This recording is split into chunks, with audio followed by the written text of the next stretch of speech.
Good morning. My name is Renee Millard Chacon from Denver, Colorado, home of the Cheyenne, Ute, and Northern Apache and Dene tribes, Lakota, Comanche, Kiowa, our passing tribe, Arapaho. Arapaho. Thank you. I am Spirit of the Sun Vista Youth Program Coordinator. We have several programs from financial fitness to mentorship programs that we offer the community in hopes to involve cultural resiliency, empowerment, and transformative education for the next generations. Today, I am very honored to have with me Christinia, Micaela, Celeste, and Sky.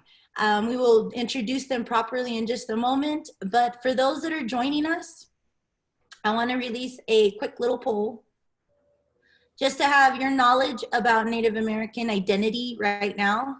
And the poll will be, how many tribes are in the US today? I offer 3 chances to get it right. And I will let the poll go for about a couple minutes.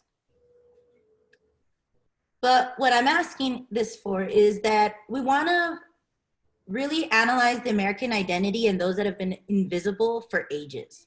We need to realize that it's because of that invisibility and it's because of that lack of acknowledgement in every single infrastructure that a lot of systems that we see now are becoming so imbalanced, they just can't go on. And that's both a good and bad thing. There's a lot of people they're going to suffer for it, but there's a lot of rebirth that is going to happen for that. And who knows rebirth more than the feminine life giver aspect. And that's why it's incredibly important that we consult very powerful women that work in the communities. And what I mean by power this way is power by how they live, power by how they offer themselves, power by how they truly serve those and themselves, that they take care of themselves and exude that beauty and how they walk in beauty in more than one way. So thank you for those that have done the poll.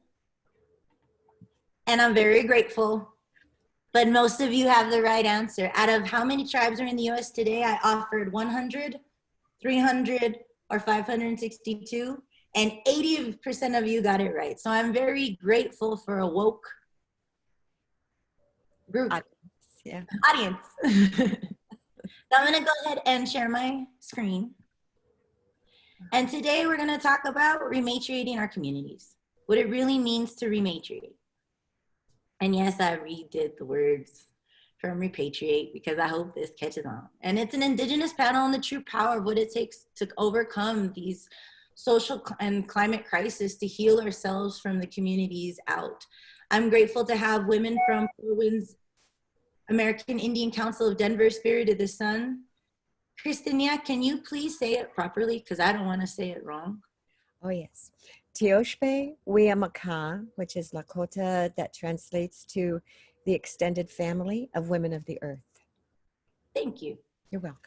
And the International Indigenous Youth Council. I am Renee Millard Chacon from Women from the Mountain, which is a local community circle to help women. And right now we're fighting the narrative and honoring the narrative for missing and murdered Indigenous women, people, and girls with Four Winds Indian Council as well. These are the organizations involved. I thank every one of you for being involved today in the Earth Day Live 2020, in this intention and this very long prayer that's been going on for ages. So that being said, I would like to introduce Christinia, founder and executive director of Tioshpe Wiamaka. Thank you. You're welcome. Would you like to introduce yourself and tell us a little bit about your organization, please? Yes. Well, let me see. I'm a Lakota grandmother. I'm 73 years old, and I started research and organizing probably 30 years ago. I started doing research on what was needed, and I'll tell you, my guide through all of this was just my woman's spirit, because we know you know, what it is that families need in order to thrive and to be healthy. Um, and, you know, my husband was from the Pine Ridge Reservation. I'm Sichangu from Rosebud. Um, and so I know what housing is like. I know how desperate things can get. And even, you know, my mother moved us away from the reservation probably when I was 5, I think. And, but we used to go home all the time. You know, they say you can take the Indian off the res, but you can't take the res out of the Indian. And so they used to come to Fort Collins or wherever we were, Cheyenne. And we, of course, went to the reservation, and I still go to the reservation every single year. And so in thinking about my childhood, and I thought about my grandfather's house, which was a one-room house on Rosebud, and there was a sleeping area. You know, just wonderful memories. And then I, you know that some of my relatives also lived in shanties, but they had wood burning stoves, and life was really difficult. So remembering my childhood and living the way I do now, because I've raised 4 children basically on my own. I've been far under low income. I'm still in that bracket because everything I've done for 30 years has all been on a volunteer basis.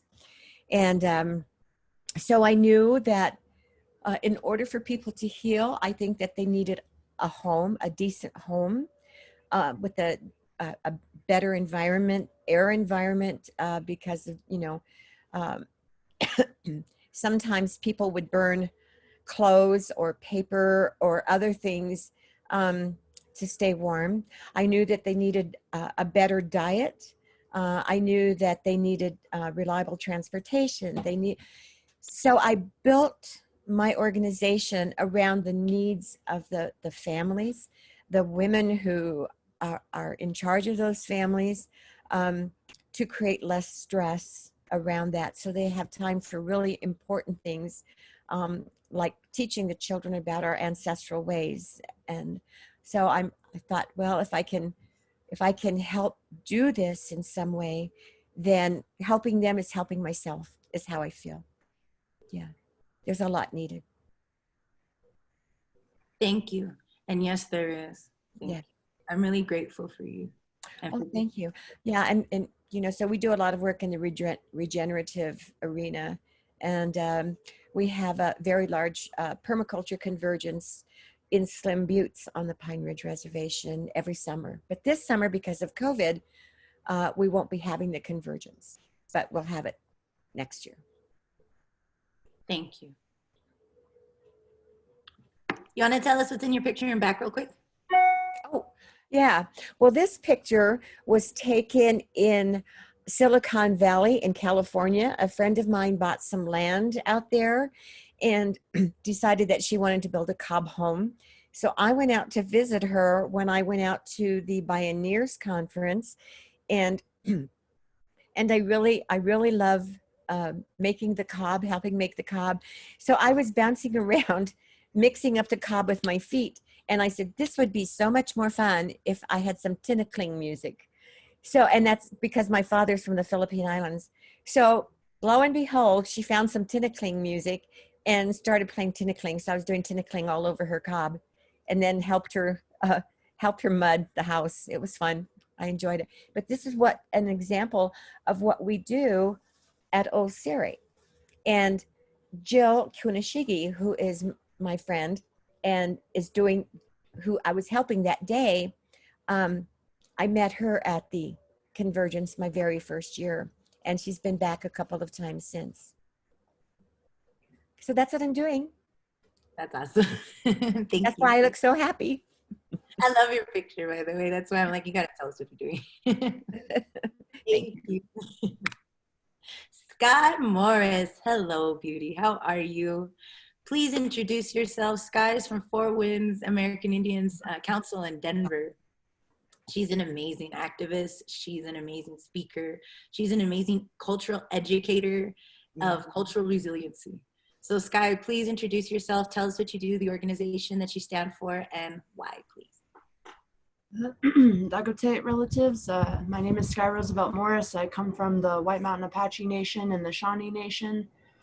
It's an honor to be here on this panel with all of these wonderful women this morning. And I just want to say thank you to the Earth in honor of Earth Day. And it's a beautiful day outside, so I'm really lucky to be outside today. And I really appreciate that we acknowledge the traditional caregivers of this land, and I want to acknowledge them as well because I'm a guest on this land like many of us are. And I've been really honored to work with Four Winds American Indian Council since I was a kid. I was raised in the space, and it's what my uncle, Professor Glenn Morris, calls a liberated zone. And what's really special about Four Winds American Indian Council is that it's a urban space in the middle of downtown Denver, and it was given back to the Denver Native community on the 150th anniversary of the Sand Creek Massacre. The Rocky Mountain Lutheran Synod went out to the massacre site and were so overcome by the ancestors that were waiting out there for them that they knew that the only thing to do in real decolonization work is to give back land. And so they started the process along with the Native community, Four Winds American Indian Council, the help of folks like George Tink Tinker, Glenn Morris, Shannon Francis, amongst many, many others. A whole community brought this project together, and it's really something unique. And I don't think that people really understand or appreciate what it means to have that kind of space in the middle of an urban environment like this. And we use it for a variety of different reasons and purposes, but one of the most significant reasons that we have this space is so that folks can have ceremony and they can have wakes, and when they can't afford funeral costs, they can have their ceremonies and their burial doings at Four Winds. And they do feeds. We do a lot of organizing. Colorado American Indian Movement has been working out of Four Winds for decades now. And so it's both a place where the community can come and grieve together, heal together. It's a place where we can organize and challenge each other and grow intellectually and plant seeds with each other. And then with the work of people like Shannon Francis, we have a beautiful garden. And so we're also talking about, what does it look like to liberate our food? What does it look like when we decolonize our diet on a real level? And what does it look like to reclaim our relationship with the earth? Because we know that when we heal the earth, she heals us. As Robin Wall Kimmerer so beautifully said. And so this is some of the work that Four Winds is engaged in. We're engaged in the work of liberation of Indigenous peoples, wherever they may be, not just peoples here on Turtle Island, it's Indigenous peoples all over the world. And we've been really lucky to have had delegations of Maoris from Aotearoa come, and we've housed meetings for Standing Rock. Red Fawn Fallis is a political prisoner that we love and deeply miss and care about. And she is a part of this community. She's a part of Four Winds. She's a part of Colorado AIM. And so this work goes in many different directions. And so I'm just really honored to have been fortunate enough to come from this kind of community and to see the value of it, and hopefully try to maintain and sustain it, and hopefully for next generation. So thank you. Thank you for that representation, for that, again, resiliency, and for that safe space, safe, liberated space being offered for the community. Those are needed now more than ever, honestly, to be able to just support each other in this way. So thank you. Micaela Ironshell Dominguez is an amazing activist internationally. She is also a recipient of the Robert F. Kennedy Human Rights Award for her work at Standing Rock. She works tirelessly in the community for so many different narratives, for the youth, for women, for Two Spirit, or just overall. I see Mika on so many levels just being a rising star when it comes to representation and holding that in a true and kind and compassionate way and fierce way. So Mika, can you please introduce yourself? Tell us what organizations you support and why you do what you do. Oh, thank you so much, my sister Renee. You're so beautiful. That was a beautiful introduction. I really appreciate you putting this together. How matakiapi, chantenape, chiazapi. Hello, relatives. I welcome you all with a warm heart felt handshake. My name is Micaela Ironshell Dominguez, and thank you all for being here with us today. I'm a Chichangu Lakota and Chicana, born and raised here in Denver, Colorado. My people come from the Rosebud Nation in South Dakota. I come from a long lineage of chiefs. My grandfather is Chief Ironshell Sr., and my father is Calvin Ironshell Jr. My grandfather here is also a Sundance Chief, Tomas Lopez, and my grandmother is Sharon Dominguez, water woman. I was raised in these movements. I was raised you know, I wouldn't be who I am if it wasn't for my parents and grandparents bringing me and raising me in the movement. Both my grandparents and parents were part of the Wounded Knee movement and the Chicano movement. And so being raised, it seems like, or not seems like, this is just a way of life for me. You know, watching my grandmothers, I was, you know, raised by a strong line of matriarchs. I was raised by my great-grandmother, Margaret Dominguez, my grandmother, Sharon Dominguez, and my mother, Cristina Dominguez. And I really had the privilege to grow up with such strong Indigenous women. I was able to really learn what it means to be a Chichangu Chicana woman. I do my best to be my most authentic self, even if, you know, that, you know, sometimes it hurts me in ways, and it always has been. And so that's why, as a young woman, a young girl growing up here in Denver, I always knew that I wanted to help my people in some way, and especially our women. And so I was able to do that by becoming a director and adult mentor for the International Indigenous Youth Council. The International Indigenous Youth Council started back when Standing Rock was happening in 2016 during the Dakota Access Pipeline. And it started with majority women and Two-Spirit youth. And so I'm very proud to stand behind them to this day and provide them with a platform for them to do whatever it is that they need to do to make that positive change within their communities. I am also a co-founder of Women from the Mountain. I am very blessed to start this women's business, cultural education business with my sister Renee, as talking about the importance of our women, especially Indigenous women, as we are the most connected with our Mother Earth. And in order to understand and care for our nature, we must take care and understand our women first. Without our women, we would not be here, we wouldn't exist. Just like without our water, our Mother Earth, we would not be here and we would not exist. So that is why I do the work that I do. I do my best to speak for our women, provide space, platform for Indigenous women, our Two-Spirit people, and make people smile and just live life to the fullest. That's what it's all about. And especially as a Chichangu Lakota woman, where, you know, I was told as a young girl that I didn't really have a future. So and to sit here right now and be 30 years old, it is huge too, because I would have to say that I didn't see myself living to be 30. And so I'm very proud to be here today. So thank you. Thank you.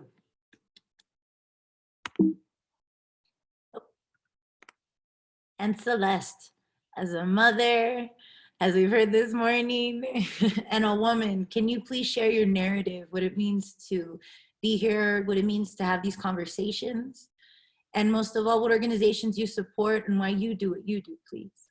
Thank you. Yat e Mohomana Ishne Kia Ani Ishle. My name is Celeste. Thank you so much for having me today. And yeah, I just am kind of taking in what the other panelists are saying, and just really feeling all of that today on the 50th anniversary of Earth Day. For whatever that means for Indigenous people, we've been celebrating Earth Day a lot longer than 50 years. But, you know, I think it's a really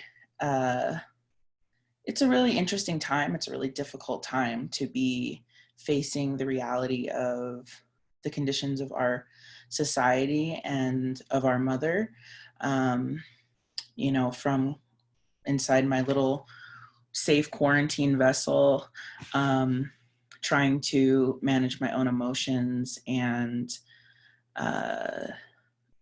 just, you know, mostly rage is what I'm feeling these days. Seeing the way that our government is yet again failing to support our communities and, you know, choosing profit over human life, let alone all life.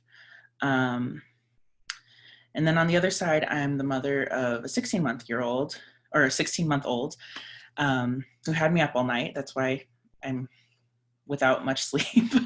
And, you know, she doesn't know what's going on. She knows daddy's home all the time now, working from here. So she's excited about that, but she doesn't understand why we can't see her grandma and, you know, do the things that we were doing before. So I feel like this conversation is really pertinent to not just surviving the day-to-day, because my life is, I live it on an hour-to-hour basis now, trying to keep my kid occupied and, you know, make sure I'm taking care of her, but also try to take care of myself and do what I can for the community. But, you know, like you all, I really don't know what's to come. And I was already feeling this mixture of complicated emotions, looking at the situation and looking at the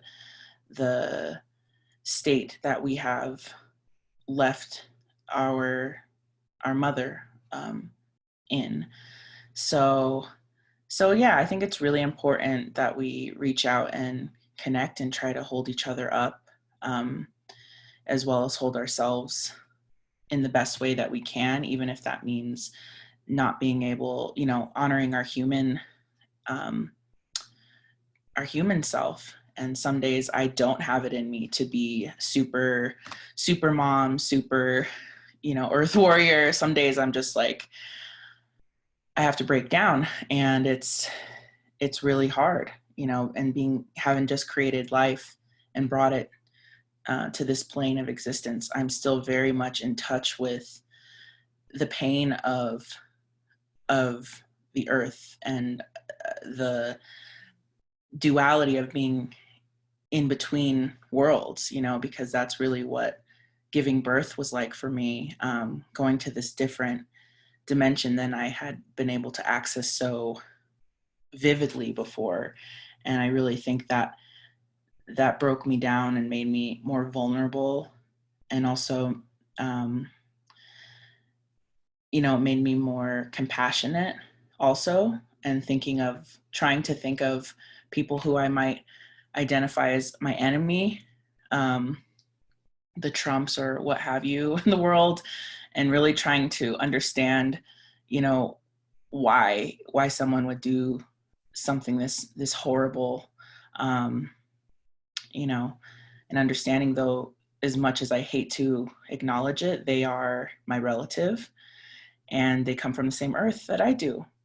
So from that perspective, that's not to say I'm, you know, just ignoring all of the actions that have been taken and continue to be taken to ravage our mother, and oppress our peoples and continue this genocide that's been happening for over half a millennia against my people, or all of our people here.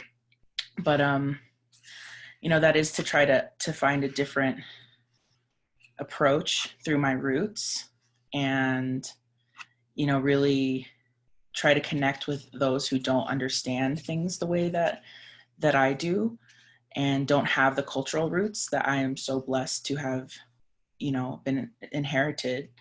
And that's, like I said, not just to get through each day without being in a blinding rage, but also to really see what kind of radical steps we can take to shift the trajectory that we're on right now, which is apocalyptic. I'm just going to say it. It's not in a good way that we're, as a society, headed right now.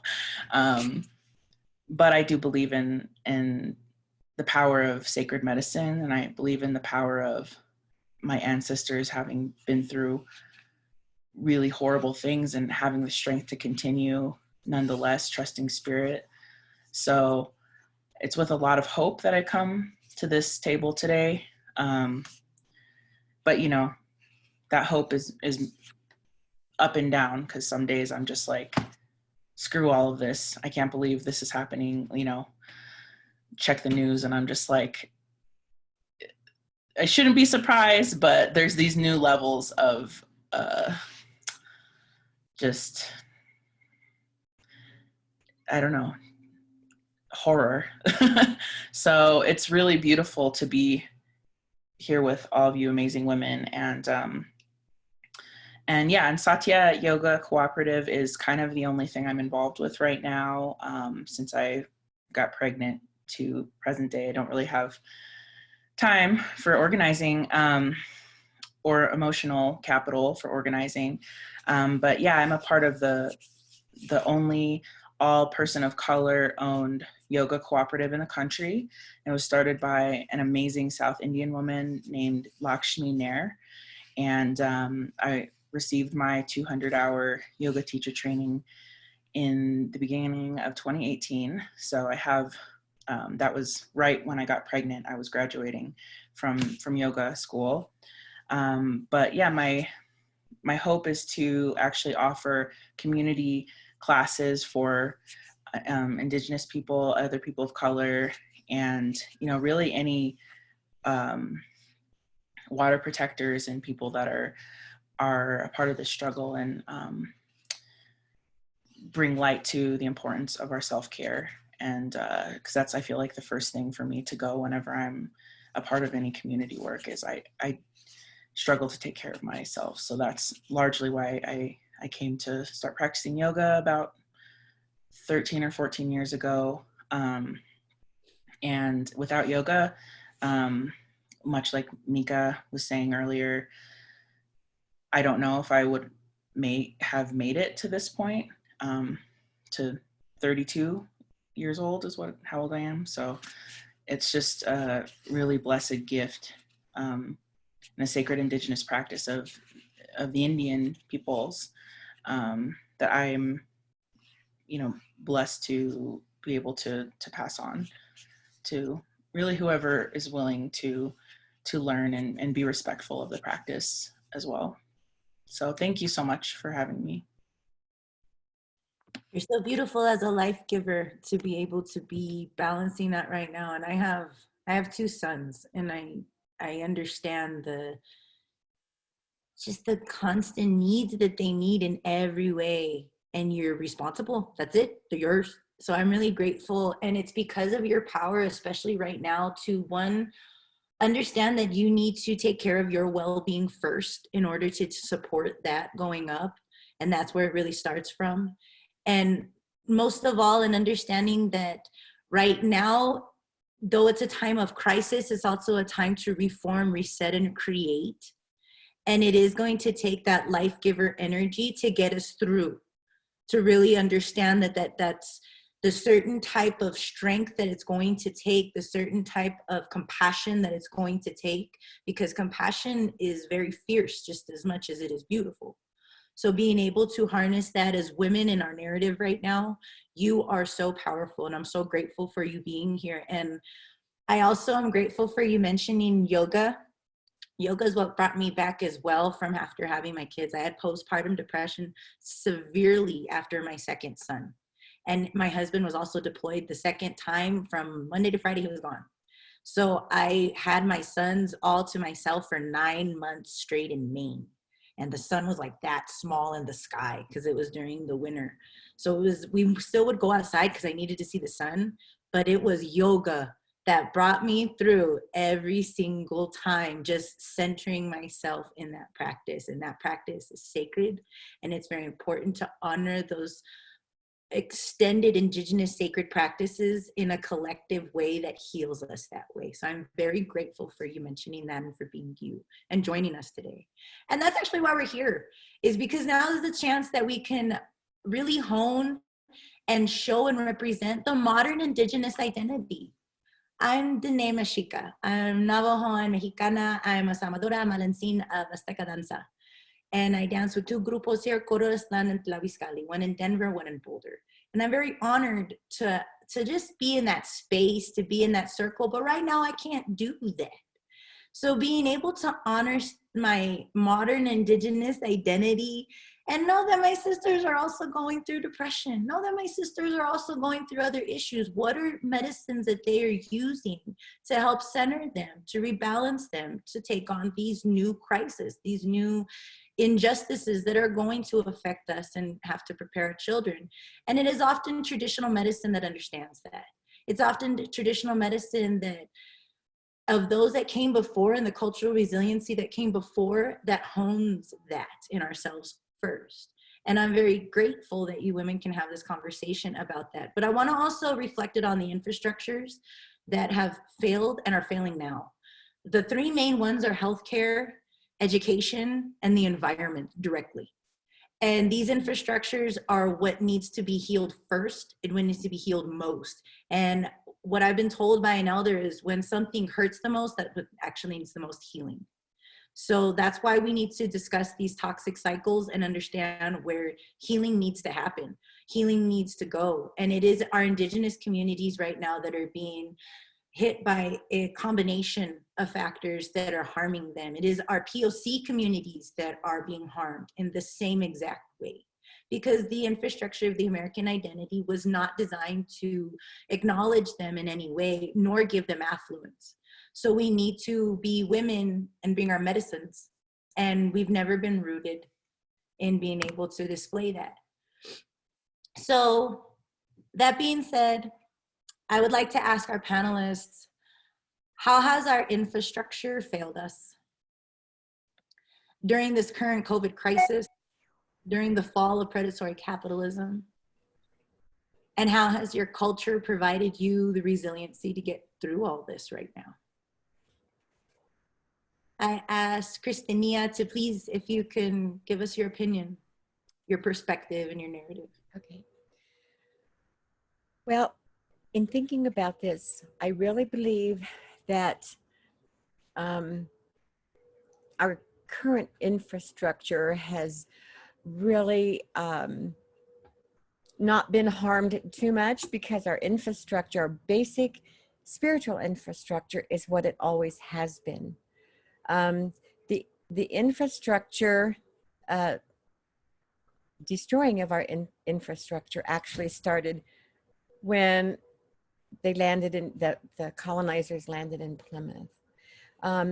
But today our infrastructure is totally different than it was when we knew how to live with the earth, on the earth, and how the earth took care of us. That's what has been harmed, but that's what I have been seeing coming back. And it's, you know, I believe it's where we put our focus. And sometimes I think that you mentioned that we need to heal the infrastructure first. I don't know if I heard that wrong, but I was thinking about the individual people, Native Americans in particular, because our communities, the people have been, the human spirit has been so badly damaged, that it takes generations for the healing to happen. And I've seen so many on the reservations, I've seen so many people destroying the infrastructure that they live in. I've seen people who throw their trash in streams, I've seen people that will set fire to something on purpose, and that's because that individual needs healing. So I see it as something that maybe needs to be done side by side, healing the human spirit while somebody else can focus on the environment. But I don't think it's something that can be what can I say, first the human spirit, then the environmental spirit, and it's really intertwined, I think, because it's how they say hurt people hurt people, healed people help people. Sky, how has your cultural resiliency helped you during this fall, during this crisis?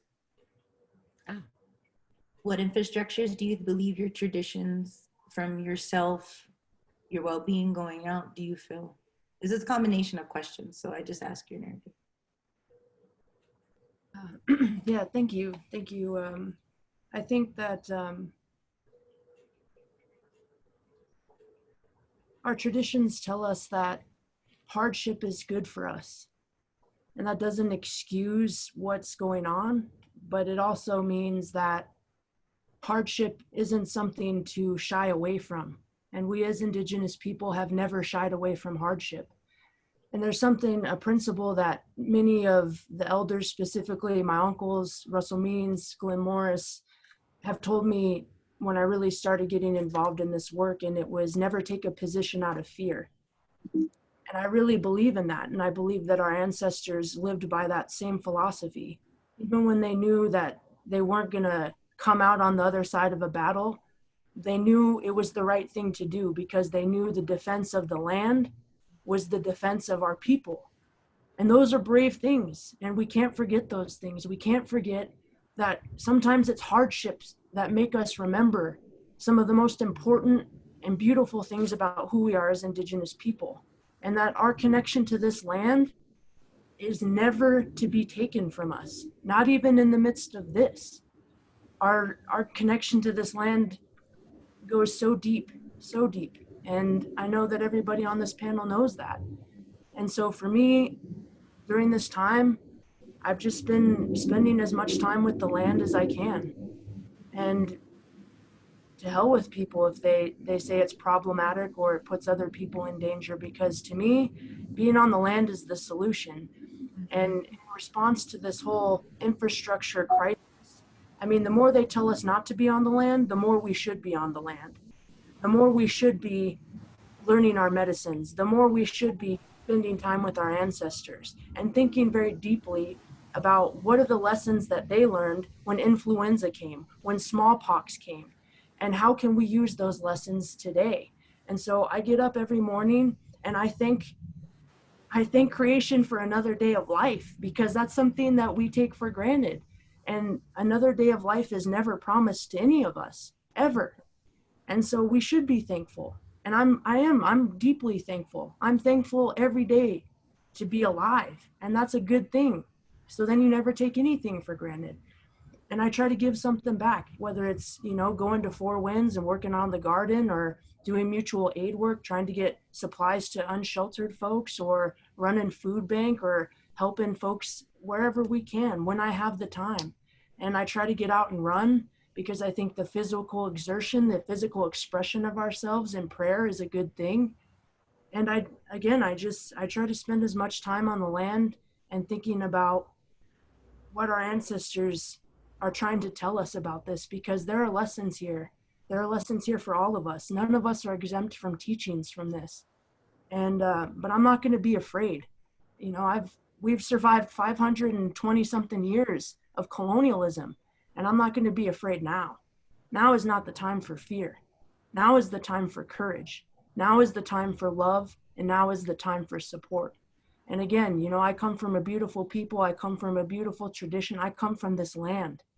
And those are all things that have helped me push through some of the darker chapters. And, you know, to Celi's point, there have been dark chapters. I can't say that it's all been a beautiful experience, but I'm here and I'm not going anywhere. And I'm really honored to be standing with other people who are also looking in the face of this and saying, we're not going anywhere. Colonialism has to be addressed. That's what this is telling us.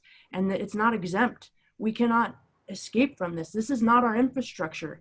This is a colonial death project. And that's what's coming to an end. And the sooner that we get on board with having those sorts of real conversations about what this is all really about, maybe we can start really having conversations about how to create solutions from this. But to me, the problem is colonialism, plain and simple. Thank you. Thank you.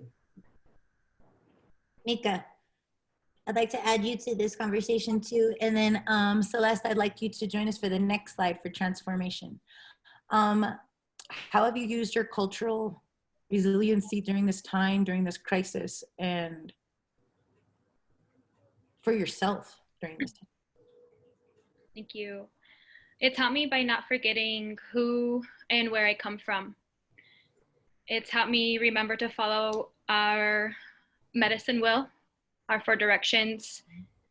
It reminds me to focus on spirituality, mental well-being, emotional well-being, and physical well-being.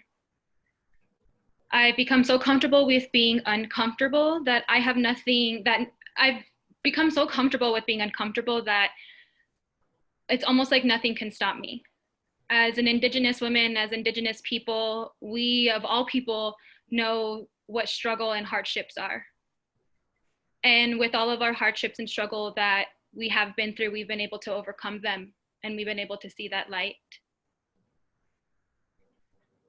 I continue to every morning give thanks to our Creator by drinking water and praying to her. During this crisis we are in now, it's the time for us to build really strong connections. And so I have done that in many directions. A good friend of mine, he asked him and his colleague asked me to help them organize a mutual aid organization so that we can start thinking about what needs to be done once this is over, because that's when we're really going to feel it. And so we need to start thinking about not only now, but also the aftermath of this crisis. And so that's something that I've been, been doing on a day-to-day basis, building strong connections with my brothers and sisters. Another thing is doing my best to help my brothers and sisters, those in need, whether it be with food, help with money to get food, to help pay a bill. I've been helping in any way that I possibly can. That's what really fills my soul, is to help my people. Mm-hmm. My mother is a nurse for Denver Health. She actually works for the Denver Health Jail.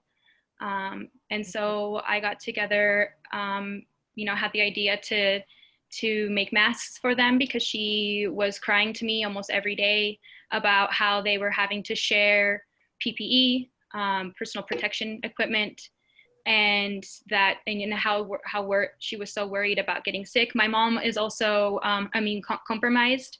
My mom is actually really sick right now and is still putting herself on the front line of this crisis. And so me staying healthy, staying positive as much as I can, that's what's been getting me through this, and just staying in prayer and staying, and remembering where and how my people would be during a time like this. Thank you. Thank you, women, for all that you represent in that resiliency. So Celeste, I wanted to bring you in on the next slide of transforming our infrastructures. The reason that this one came was because transformation is needed most of all, and I often look to my prayers. And there's a danza that we do called tonancing, a paso in it, a step in it, that symbolizes the woman. And for women, first you have to choose a direction before you walk it. But I didn't understand my power in that until I was transformed, if you will, as a mother, and someone else needed me to have that power, whether I was ready or not. And I realized then how I really needed to get on it and what that paso really meant. And every time I do that danza, I really make sure I point, and every woman that I've ever seen that danza really points, all lives in the way that they say. And I believe that's incredibly important, that we reflect that in all the things that we create. And I wanted to bring you in this because you are a mother. Right now you are in that stage in their early toddler infancy when they just are so in love with you and they're hoping you can bring the power it takes to transform the world. And that's really overwhelming, especially us as Indigenous women, and what that really means. So what do you want to see in the next 7 generations for your little one? In education being transformative, in healthcare, in food sovereignty and access to healthy foods locally? What would you want to see as a mama? Yeah, I think that's a really good point that you bring up, that I wouldn't have understood before becoming a mom. I feel like my adolescence into my 20s, I felt that warrior spirit first and foremost, and I kind of let that lead me from this 1 or 2 dimensional energy where I was like, okay, this fighting looks like being loud, and it means, confronting the enemy, and it means never being willing to give up. And I still feel like I embody, or I strive to embody those values. But being a mom, and as conscious of a mom as I can be, my intention has changed quite a bit. And so really, I've really been reevaluating like what my priorities are as a person and as a community member. From something as simple as like picking which battle to follow all the way to the finish. It's like a silly little story, but before COVID came, I was at the grocery store trying to return something, and having some trouble with the clerk there. And, she's like giving attitude, and it was like this injustice, this like small injustice I was experiencing, right? And before becoming a mom, I think it would have been easy for me to just ride that wave of emotion through of like, who are you to sit here and try to deny me the ability to like get my money back or whatever. And as I started to get really pissed off, I look over at my daughter, and she's just like, so just, not diverting her attention in any way, shape, or form from me. Like everything she's learning about the world and how to interact with other people, how to manage emotions, everything is like on me at that moment. All she's paying attention to is me. And, it's just like a silly bottle of vitamins or whatever. But, it was really like this moment where I saw this fork happen, where I was like, okay, I could go down the road of reaming this chick out and like having that, that moment of like, I'm putting you in your place because you're being rude and da-da-da. Or I could just let this go because it doesn't really matter. It's $8. Could I have used the $8? Sure. But like, I'm not gonna, be put out of house and home gratefully at this moment. I can let that go and just try to take the higher ground. Because my daughter's looking at me every second of the day. She's looking at me. And that means in my best moments, when I'm able to have that realization of like, this is not worth it. And also in my worst moments, when I do lose my shit. And I do, you know, whatever. So I kind of felt this change like happening more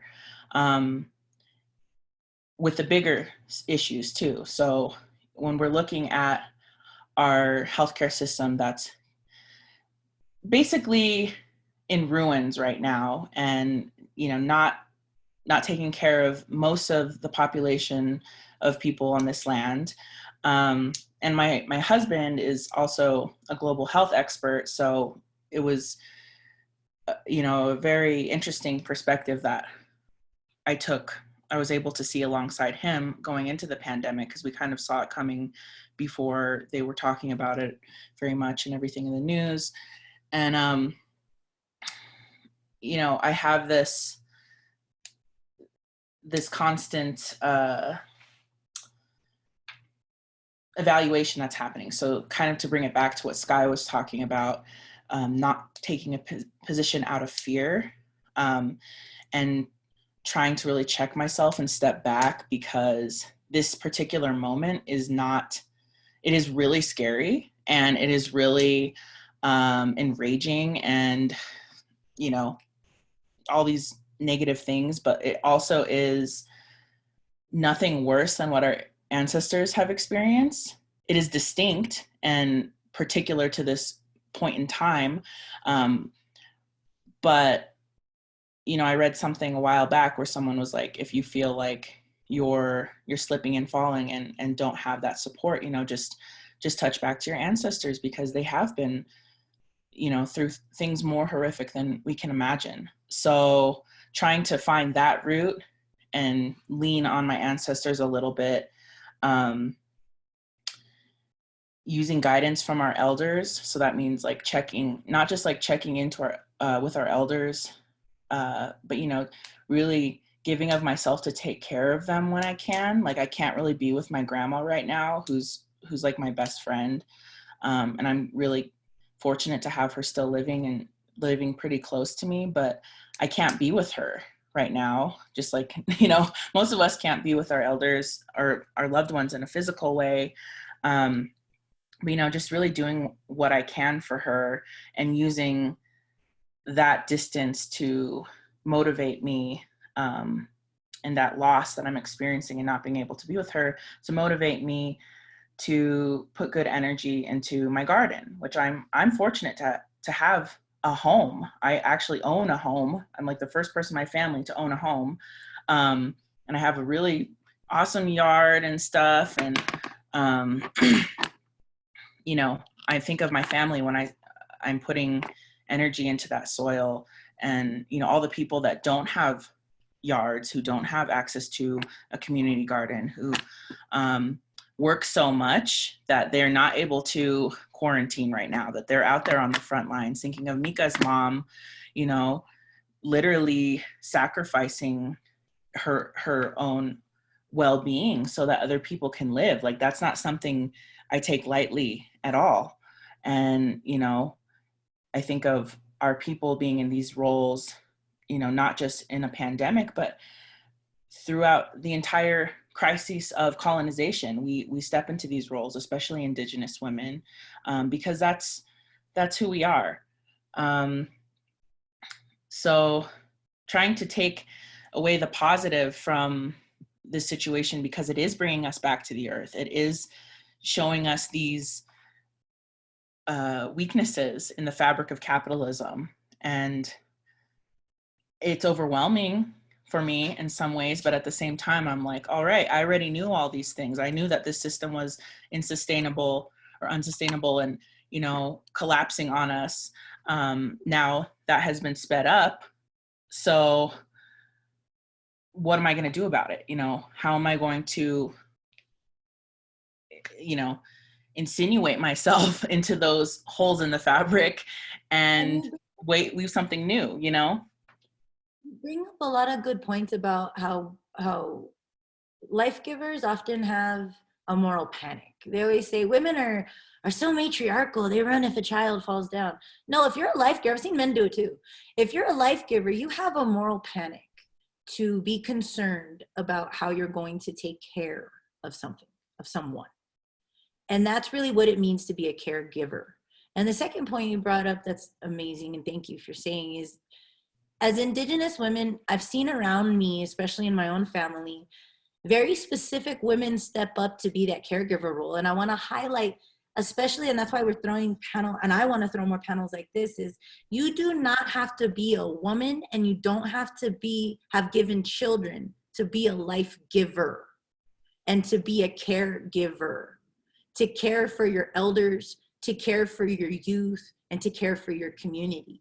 And you at any time can choose to step into those roles that we've seen life givers represent in their cultural resiliency, that we've seen caregivers represent in their true forms, such as nursing, such as teaching, such as gardening, and really understanding what that means on the very basic levels of how those hold our communities together. And I thank you for saying that, because that is transformative. And that's what transformation really means, is it's complex. It's the mental, it's emotional, it's physical, it's spiritual. And Indigenous women understand a lot of that in balance. And we have to recognize that to transform, we have to already see the world the way it was supposed to be. And the world is not supposed to be as imbalanced as we're seeing it. And our goal and our traditions that we see have always helped us to reset the balance.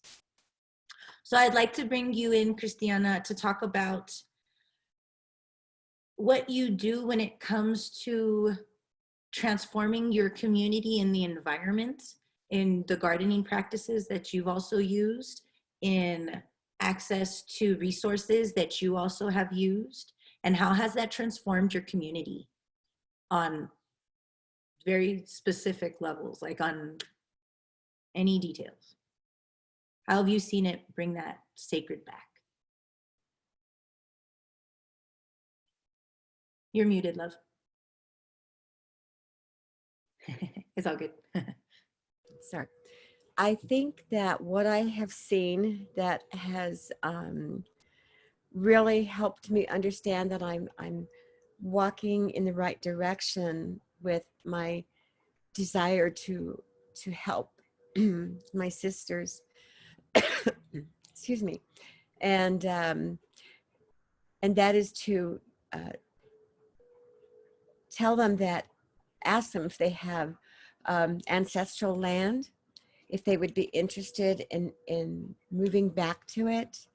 And if they are, I have, over the past 30 years, I have aligned myself with a lot of organizations that can help, like Engineers Without Borders, if they want to build a home that would involve the community, permaculture, organic gardening, especially natural medicines. I think all of that is really important. And I have to say that before I got into where I am today, I didn't know a lot about any of this, really. I have to be honest. I remember the first time I heard of permaculture was 3 years ago during a permaculture convergence. And the majority of the people that were there about 300. They asked me about permaculture, and I said, to tell you the truth, I don't know anything about permaculture. I'd never heard of it before, but what I did hear of it was just left a really bad impression on me. And I told this to the people that were gathered, and there were like 300 white people. And they said, and I said, I have to tell you that I think that I don't appreciate what I think that the majority of the white people did was they went around the globe and they looked at all of the best agricultural practices of a lot of the indigenous communities around the world. And then they gathered them all, put them into a book and called it permaculture without giving any credit to where those practices came from. And they came from the indigenous people. So they went around the globe stealing all of these practices the way they are wont to do, you know? And and so I suggested to another permaculture person, you know, when you present this particular practice within permaculture, I think it would be really a good idea to say, and when we were visiting in Zimbabwe, this is what we brought back when we went and observed different villages. Give credit where credit is due. Recognize it's the indigenous cultures globally that have made permaculture what it is today, just with a fancy name, you know? And I think that teaching, when we have our permaculture things, gatherings, we have women who take participants out and teach them the traditional medicines of the land. And they teach them about them, how to gather them, when to gather them, how to treat them with respect, how to apply medicine to the area where maybe you pulled some, like willow. You know, if you're going out to gather your red willow for your ceremonies, then ask permission, smudge, don't take any more than you need, and never pull out by the roots. And then, but if you're taking a piece of a branch, be sure to doctor that place where you took the branch from. Be sure to doctor it in a good way, you know, with a combination of your sage and your cedar and sacred water, and rub it onto that place where you removed the branch from. So those kinds of things, I think it's important for our people to learn. And I was up at Standing Rock, and I mean, the medics up there were wonderful. And I'm really excited because they started the Mini Wichoni farm and clinic, and I haven't been on their page lately to see how they're doing, but I think that is exactly how I think a big healing would come if education was the same as medicine, because I know that probably 15 years ago in Arizona, they had a hospital that allowed one of their traditional healers, male traditional healers, to be there, and the people would go there. They would go to a Western medicine person and get a diagnosis, and this is my personal experience. Then they would go to the traditional healer for the help. And like I say, that was my also a personal experience of mine. So education is the same thing. I promote Indigenous education along with Western education because, you know, I liked what they said. We have to educate ourselves sometimes to beat the larger system at their own game. I mean, we can stay one step ahead of them. And so I think that the same thing is true, because I think that for us to have a broader, more holistic understanding of education is not to start from the Western way, but in homes, at home, teach our children, our grandchildren, what the ancestors have taught us. And that's the Indigenous people's values. I'm not going to say Lakota values because I'm Lakota, but I know that my father, who's Ilocano Filipino, has those same values. And so I think that is something really important to teach our children. And then before they go into the schools, when they come home, sit with them and talk to them and sort of share with them what they learned from a different perspective, from a more traditional perspective, I think. And like even now, one component of what we're doing in Slim Buttes, we're building an Indigenous Wisdom Center that will house things like regenerative practices in building, alternative energy, like I said, permaculture. And so now that we're almost done with the foundation of this building, we're going to be finding 10 Lakota youth, 5 to take a heavy timber construction workshop. The other one will be a construction welding workshop. And then they can, like cross workshops in the second round of it. And we want to certify them so that will lead towards them being able to that will help them work towards a degree in construction when they're ready for university time. But we're talking about, young men and women that are at a really impressionable age, bringing them in, teaching them that they'll be paid or given, a stipend for the time that they come and spend with us to learn. And I know, because a lot of my male relatives have went to Holy Rosary. I attended Holy Rosary on Pine Ridge, and I know that they got excellent learning in building. And so I think that it's coming back, and I think it needs to come back.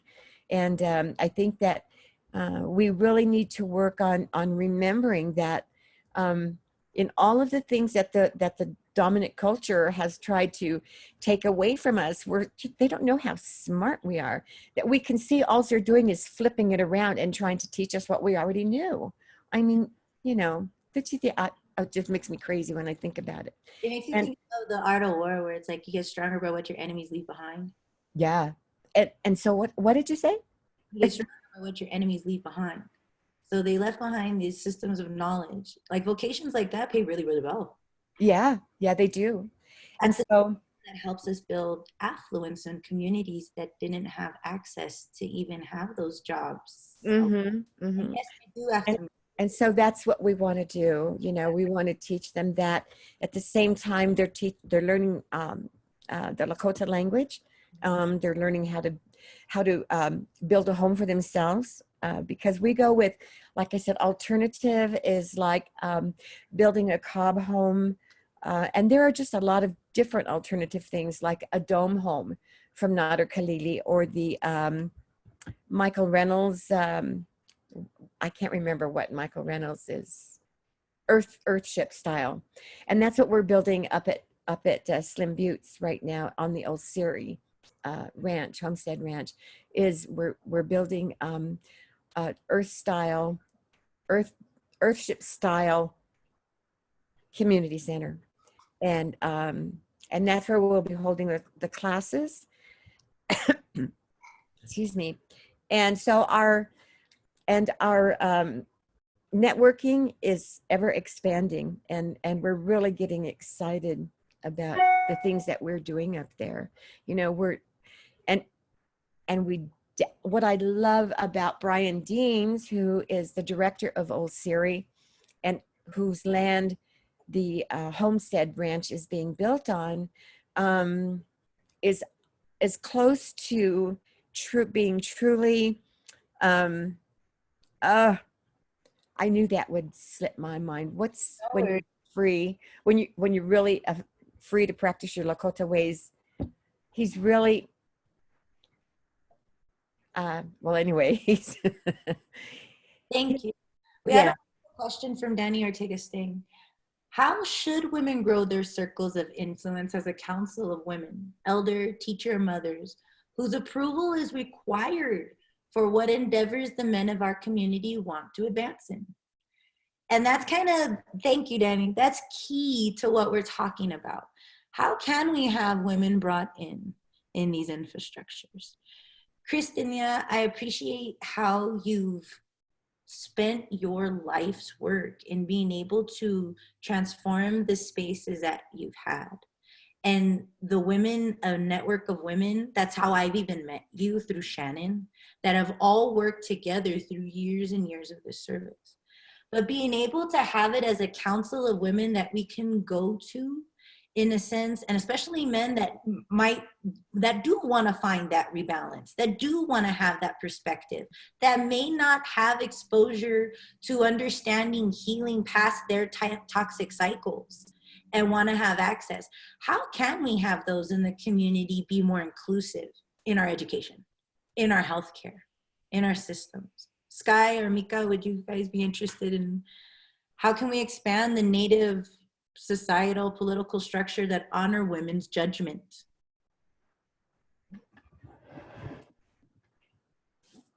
Go ahead, Sky. I'll let you answer this one. Go ahead, Michaela.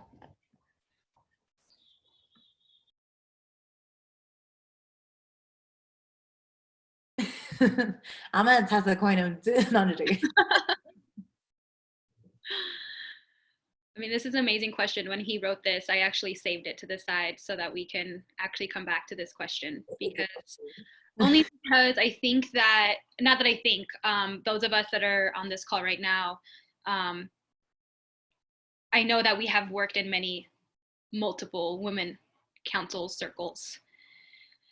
And majority of the ones that I have been a part of and have also organized have technically fallen apart. And I don't know really, I can't answer the question on why, to be completely honest. I honestly can't answer this. I don't have an answer for this question right now, because I think that this is a question that, as those of us women that are on this call, and also I think that this is a question that we need to bring to our other women circles that we are in and answer this as a whole, because this is an amazing question, and this is, it's time for our women to be on top. It's time for our women to take control. But I know that in order to do that, we have to build these strong connections and circles in order to do that. And so how should we? It is a great question. Sky? Expand on the Native society political structures and how they can honor a women's judgment. Yeah, and I want to thank Michaela, because I think her remarks were really right on, and I don't know if I can add much more to it. I would just say that you know, we've seen, as she mentioned, a lot of wonderful movements be born from women, women of all red nations, whose shirt I'm wearing today, Red Earth Women's Alliance, which started here in Denver, Colorado.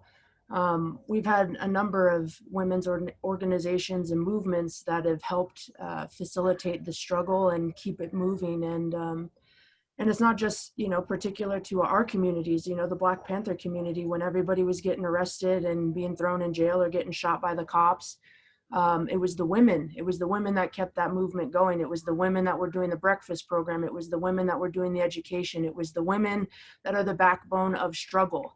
And it was that way with the Chicana movement. It was that way with AIM. And that was why the Red Earth Women's, Women of All Red Nations had to come into creation. It was because of the kind of paternalistic, toxic masculinity that our men, unfortunately, because of colonialism, you know, are victims of as well. And they need to be reminded of that, just like we do. We need to be reminded of that. And so I think that these movements, you know, I really appreciate the question, and to the person who asked it, because I think these are really vital.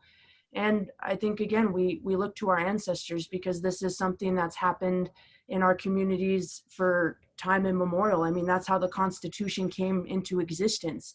Ben Franklin went to the Haudenosaunee, and Susan B. Anthony and the first feminists, the first white feminists, they got their ideas for feminism from Haudenosaunee women, because they were already equal, because they already had a council. And so these systems already existed in Turtle Island long before colonialism existed.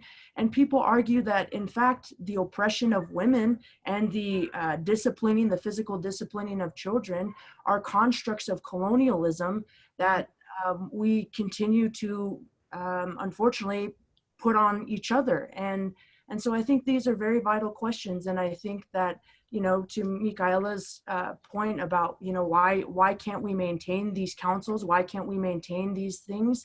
And I think, again, it's because to the mothers on this panel, I think you've outlined it really well.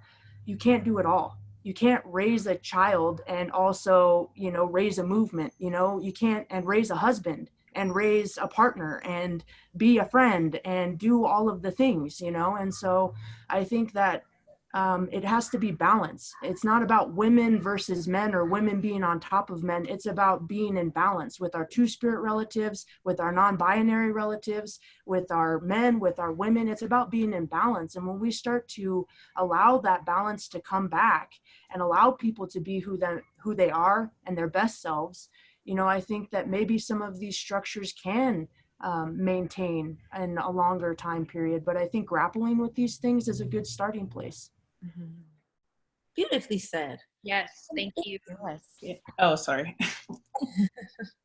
Oh, sorry. So let's go ahead, Boo. Sorry, I just wanted to add something to that.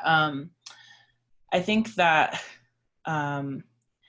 something that we pay a lot of lip service to and don't necessarily always put in practice is really fostering radical healing within women's circles.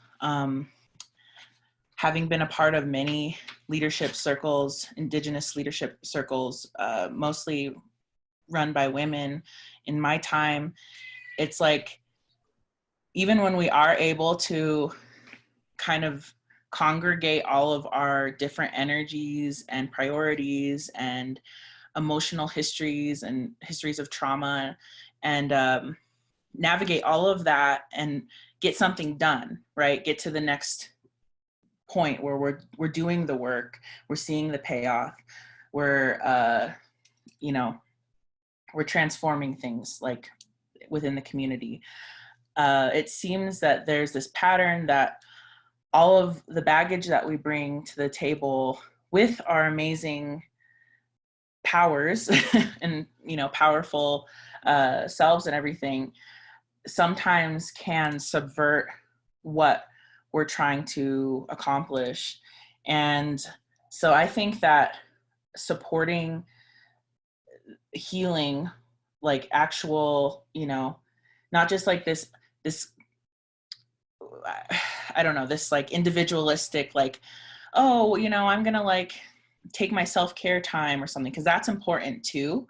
But I think fostering healing within, like interpersonal healing within the groups, because I have seen way too many times that toxic cycle of conflict arise between women in circles. And it's not just women, like this happens within all of our communities, like between all genders. But I know that, you know, as the life bringers, we have a lot of stuff that comes with that. With our incredible matriarchal powers, we also carry the weight of trauma, and often that trauma is buried so deep in our DNA, we have a hard time locating it ourselves and being able to confront it and rework it and address it. And I feel like there needs to be more room for that. So right now, my practice of, you know, getting through this pandemic and figuring out my new role within community work is practicing self-compassion and really recognizing my own limits, and not in a negative way, but just being like, okay, maybe I can't do 3 different community projects right now, but I can do, you know, I can make a few masks for people who don't have access to that. Cool. Well, that's like a huge thing, you know what I mean? And taking time with my child is a radical action as well. And making sure she's okay, making sure I'm okay. And I've been drinking water and I've been sleeping, and I went out and greeted the sun, you know, all these different things. So the last thing I'll say about that is I was reminded of a quote by Audre Lorde, who's a radical Black GLB or a queer feminist writer, amazing poet. And I don't remember exactly the quote, but I believe it's something to the effect of caring for oneself is not self-indulgence, it's self-preservation. And I think that we really need to start putting that into practice more within Indigenous women leadership circles, and not just the self as like me, Celeste, this individual sitting here right now, but self as the group as a whole too, and making time, prioritizing, talking about that, and doing healing practices as a group, and addressing conflict as it arises, instead of leaving it for days, weeks, months, years, because it does come down to that. The work is hard, and it's not this like easy thing. And especially if you get into it and get your hands dirty. I mean, I don't have to tell everybody who's a part of this. I'm sure we've all had our share of seeing drama go down, and you fall on one side, and it's just like we need to be able to get our shit together if we're supposed to lead these communities, and we expect our communities to respond and start rising up into making these changes and stuff. So yeah, that's all. I think just healing, radical healing needs to be more of an active priority within these circles. Well said. And radical means to get at the root of. So that being said, I feel like we're going to be ending soon now. And I thank you, women, for being here today, for being here with these different representations of your femininity and also your masculinity, and having that fierceness too, and that protection in yourself. But most of all, I feel like these conversations should continue, because it hones at that, yes, we need to address conflict within our own communities that is hindering us as women in building these councils to the very need that our communities need us to step into these roles now.